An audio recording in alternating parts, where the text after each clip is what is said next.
Hi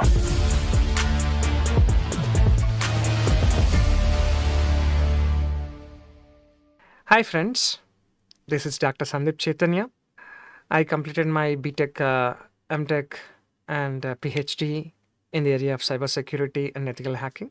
My PhD research is in the area of cybersecurity and cloud security. And even I'm pursuing my PhD from Nanyang Technological University on AI-enabled cybersecurity. I'm a certified ethical hacker from EC Council. This is my brief introduction about me. So, my lecture is entirely on the ethical hacking. So, it is one of our professional elective. Okay, we'll be in the total subject. We'll be giving the total awareness about the what are the different type of attacks, what are the different type of countermeasures. A small prerequisite for this subject is we should have some sort of basic knowledge about the computer networks, data security, cryptography, cyber security. Enough. So these from these are the stepping stones. From these onwards, we'll be learning about the importance of the ethical hacking. So in the total course of the ethical hacking, we'll be discussing about the functionalities and of every individual layer, where the protocols will be implemented. We'll be studying about different type of secret key encryption and public key encryption techniques. And regarding apart from the encryption and decryption techniques, we'll be studying about the different type of attacks, what we have been learning in the cybersecurity, and all these things. So this is related to the ethical hacking. So ethical hacker will behave similar to that of the attacker, in line with the things, in line with the thoughts, what the attacker is going to do. In the same manner, we have to act so that we can easily detect what are the loopholes, how the attacker is going to behave, and try to avoid those particular situations.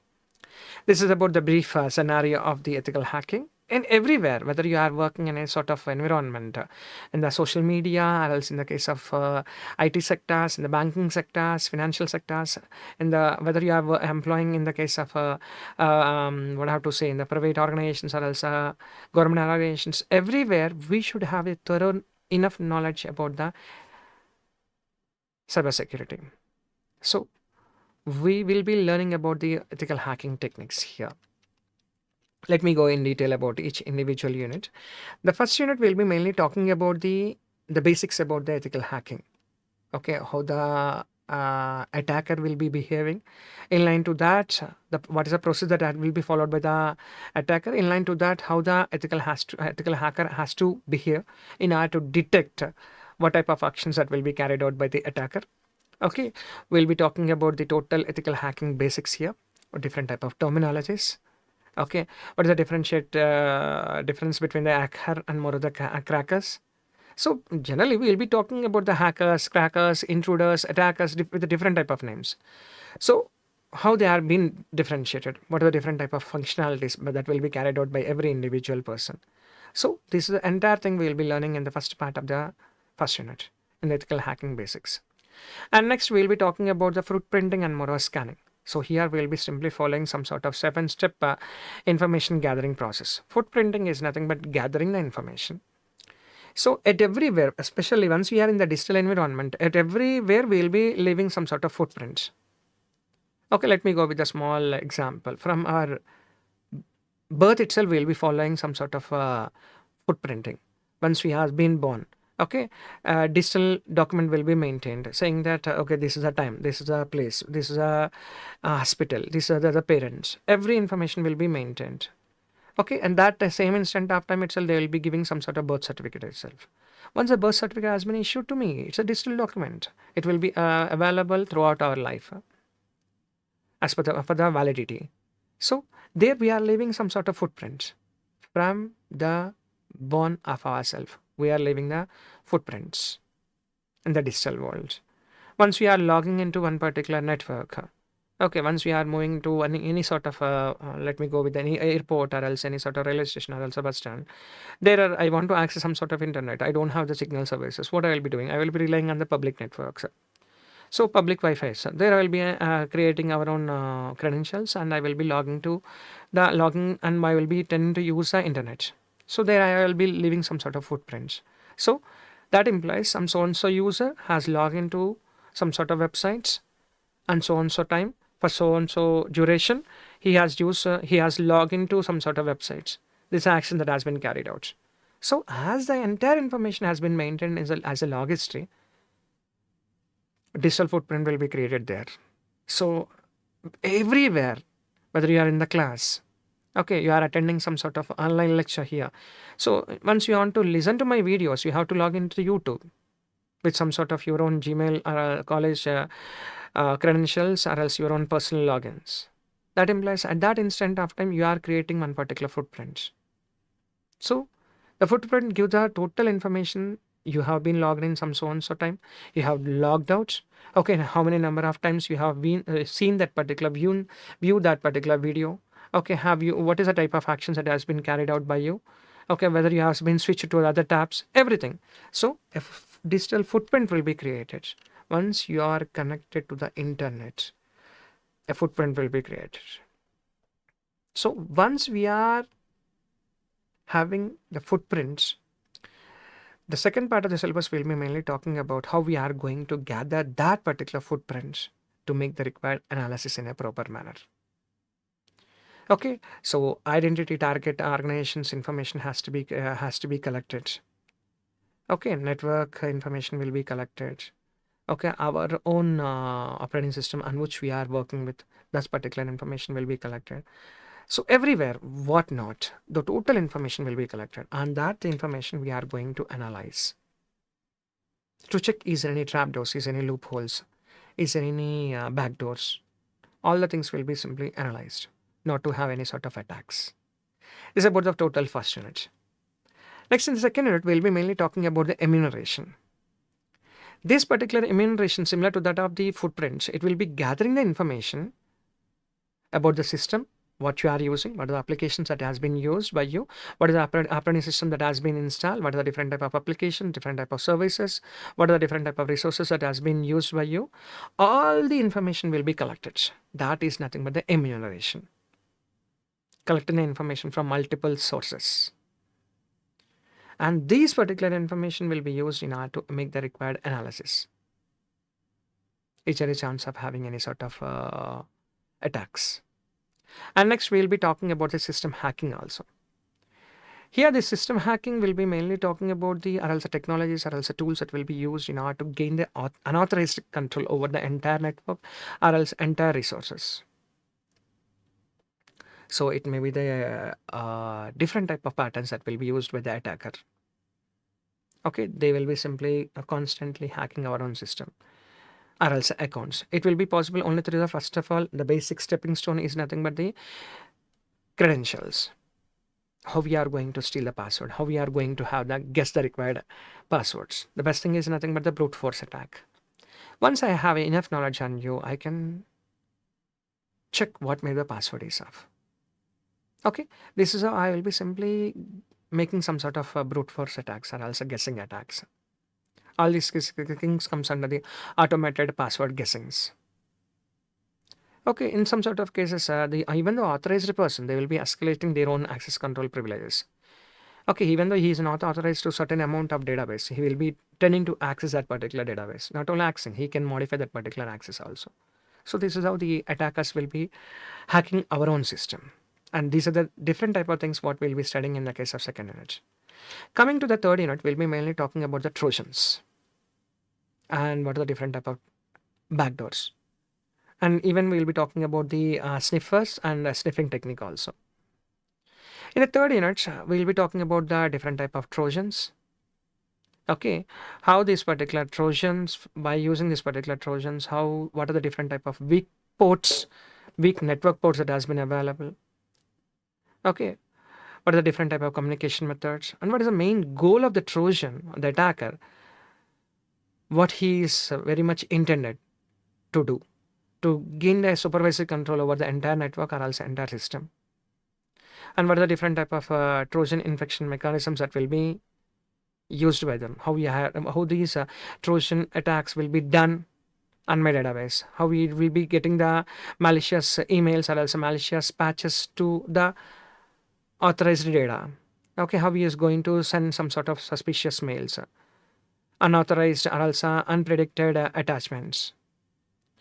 So because of these things, how the database is going to affect, how the person is going to affect, and what are the different type of tools. And apart with the regular trojans, how the distributed trojan is going to affect us, what are the different type of toolkits that has been available by the attackers to make use of these things, and how these attackers will be behaving as if they are the trusted parties by making like a covert communication. They will be pretending as if they are the legitimate, they are the authorized persons, but they are of coverts. They may escalate their own privilege to leak these sensitive information to the unauthorized parties. How I am going to detect the ports whenever we are not using any certain ports after the communication. Better to stop or better to reset those particular ports so that the attackers will not be using those open ports to enter into our network or else into our database. And we will be talking about different type of covert tools that has been available and how these keystroke logging mechanism can be implemented. Whether these particular keystroke logging mechanisms or also spywares will be implemented by using some sort of hardware or also softwares. A key logging is nothing but once we will be doing some sort of operation, I have to enter the required credentials like username and more of the passwords. It will be entered by using the keyboards or else any sort of touch screens. So these hackers, they will be embedding some sort of hardware device to store all the keystrokes that has been given by me with the time period so that that particular things can be misused. And in the third unit we'll also be discussing about the sniffer, what is a sniffing and the different type of sniffing tools that has been available and what are the different type of countermeasures that has to be implemented. Next, going to the fourth unit, the very interesting things, we'll be mainly talking about the session hijacking. Okay, what exactly the session is of, the time duration, how these particular attackers are going to hijack our session. This will be implemented at different type of layers like transport layer level session hijacking and application level layer level hijacking. Okay, they will be using different type of protocols. Okay, different type of tools and techniques to make this session hijacking. All the things will be simply studied in the case of first part of the fourth unit. And next, second part, we'll be mainly talking about the DOS attacks, denial of service, which we are very much familiar. So, making the server busy so that at that instant of time, a normal legitimate sender is sending some sort of query. That particular query cannot be processed by the server as it is already busy because of the attackers who has gushed millions of requests to the server and making it is busy. And not only about the denial of service, we'll be talking about the distributed denial of service attack also. How the attack will be occurred not only from a single source, from multiple sources, from multiple networks, making the server busy. So we'll be discussing about those denial of service and distributed denial of service attacks also. In the fifth unit, we'll be mainly talking about the database attacks. Here, the intruder will be making use of SQL injection attacks. Okay, how the SQL injection attack will be there, how the attacker will be using those particular things to hack the entire database.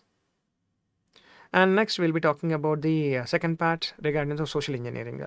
In the social engineering, I mean, the attacker will be pretending as if they are the legitimate person and they will be developing some sort of communication with us. They will be collecting information, especially from the social media and different type of environments, and they will be guessing the operations and also credentials and the data operation what we are doing from the person to person interaction and also computer based interaction, and they will be gaining the trust over us and tries to bribe us or else try to influence us to provide the sensitive information. So, and also we will be mainly talking about the what are the different type of clear, strict policies that has to be maintained and processes that has to be implemented to maintain our own data as in a secure manner. And proper user awareness has to be provided by the for the employees by the employer what are the do's and more don'ts has to be clearly informed.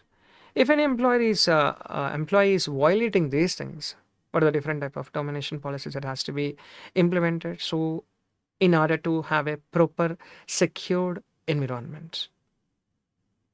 So, this is about the total things what we'll be discussing in our 5 units of ethical hacking. So, and the last, finally, the main and important thing is nothing but the user awareness. Users should know. That's why only we are studying about these concepts. At any instant of your life, we'll be coming across these particular issues. For these situations, how we are going to react.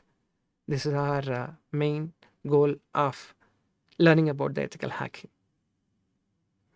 So, apart with these regular syllabus, as I said, I'm a certified ethical hacker from the EC Council. I'll be discussing about some sort of case studies also. Okay, this is beyond our syllabus. In the last 2 videos, we'll be mainly talking about the case studies, different type of tools. You can learn and you can, what I have to say, you can explore in those particular applications. We'll be discussing about some sort of cryptocurrency and cyber theft attacks that will be seen in the different type of case studies. Hope you enjoy the total video lectures of myself, that is Dr. Sandeep Chaitanya. Thank you. Like, share, comment, and subscribe VNR Digital Learning Resource YouTube channel.